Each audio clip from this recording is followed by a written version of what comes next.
Reason that we are all standing here this morning. She decided to do this. And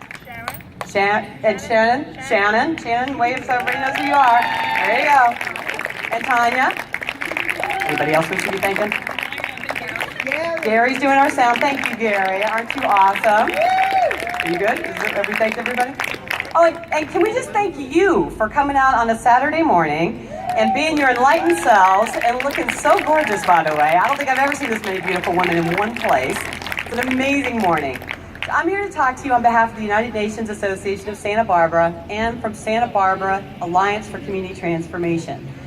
About a year ago, we did a presentation for about 250 people at the Faulkner Library. We had just seen the UN's human trafficking report from 2016, and it was pretty dismal, I have to say. It was a painful thing to look at. And we said, what can we do? I mean, what can we do as a community to stop this? And unfortunately, I'd had some experiences with human trafficking right here in Santa Barbara, which is a shocking sort of state of affairs.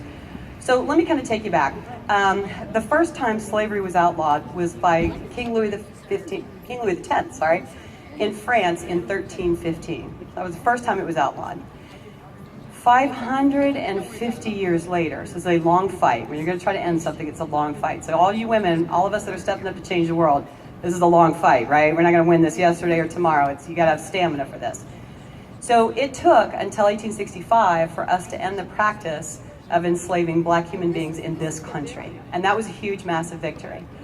But unfortunately, there are still people in our community that are enslaved today. And the way that it operates today, the way human trafficking operates today, it goes right under your nose and passes before you in situations that you really don't want to look at too closely anyway. And traffickers know that, and that's why they exploit those gray areas. So let me give you some examples. So there's a woman panhandling, and she's got 2 children with her, 2 small children. And the 2 children are very afraid and clinging to each other and not her. And the woman is very nervous, and when you approach her, she tells you that she is Lebanese, and if you're from Santa Barbara, there's kind of not a giant Lebanese community hanging around here. So you think, well, this is kind of interesting. Do you need shelter? Do you need help? And she's looking around like this. And then she says, can you just leave? If you're not going to give me money, can you just leave? Who are you looking for? Who are you afraid of? And how come the kids aren't clinging to you? And when I walked away from that, I realized I was looking at someone who was being forced to beg. And the security guard at the shopping complex came up to me and said, hey, do you know she was dropped off yesterday at 8 with 2 different kids and picked up at 5 by a guy driving a Cadillac Escalade in a suit. Are alarm bells going off for you? When you encounter something like that, does that set some alarm bells off for you? It should. It's very likely that the woman knows her trafficker, that he might have even helped her into the country. It's probable that the kids were stolen or kidnapped or sold and are being used as props to get greater donations, right? So this is happening under your eyes, and why wouldn't you know? Because you don't typically, ask a panhandler, what's your backstory? How'd you get to be here, right?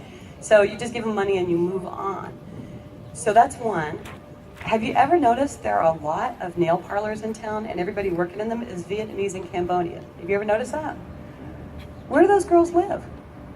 And how come you don't see them at the grocery store or run into them at lunch? Or where are their kids and where are they going to school? Have you noticed the massage parlors that don't have any listings on Yelp or any Google business listing reviews, but they run ads on Craigslist and they run sweet Asian and then the peach emoji? What does the peach emoji stand for? Do you know? Somebody knows. Somebody over here knows. It's the emoji for booty. Right?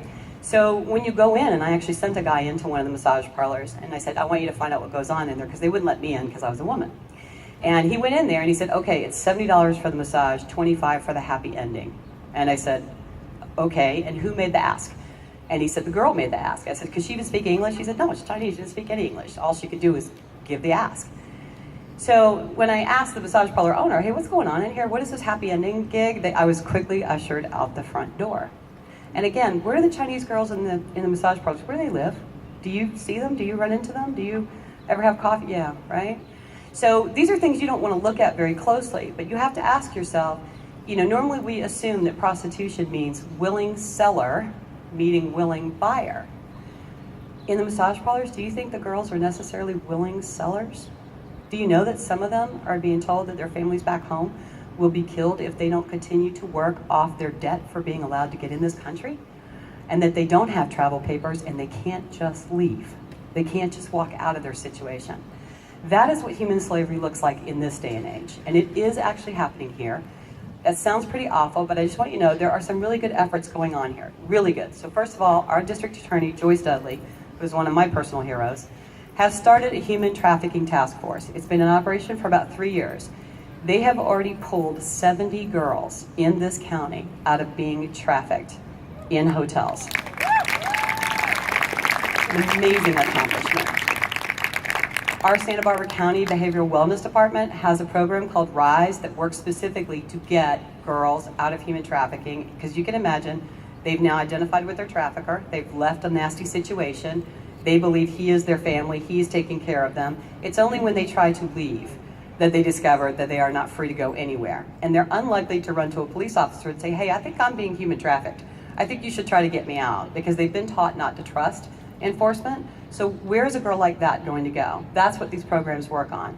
And the Alliance for Community Transformation, which is mostly made up of young people, by the way. Young people are the ones getting involved in ending human trafficking in this county. They get together and they put together wraparound services so that when we find a survivor of human trafficking, we find housing for them and clothing, and we get any barcode tattoos removed off of them, and we get them counseling and whatever it is they're going to need to now learn to live as a free human being. While any of us are enslaved, we are not done. We have not won, right? We have not won. We have to fix this. I would like you to look around. There are some women here this morning that are wearing these buttons. Global goals, local leaders. They are freshly anointed this morning by me. I'm expecting them to help solve the problems of this world and get involved in ending human trafficking. I would like all of you to get involved. If you are interested in this, please sign up over here. We will happily invite you to our collaboratives. Sometimes we just need clothes, sometimes we need gift cards, sometimes we just need food. Honestly, hot Cheetos is a great thing. The girls love the hot Cheetos, I gotta tell you. That opens them up faster than anything, and a warm blanket. Those are the kind of things we as a community can do to fix this problem at the curb. This is how we as women change the world. If all of your eyes are open, go ahead and get on your phone and like the Santa Barbara Alliance for Community Transformation. Take a selfie of yourself and declare that you are going to end human trafficking here. Talk to 10 people about this. If everybody in Santa Barbara's eyes were on this and watching and saying, you know what, that looks suspicious to me, I'm going to report it to the national hotline, no human trafficker could operate here. And wouldn't that be a good thing for this county?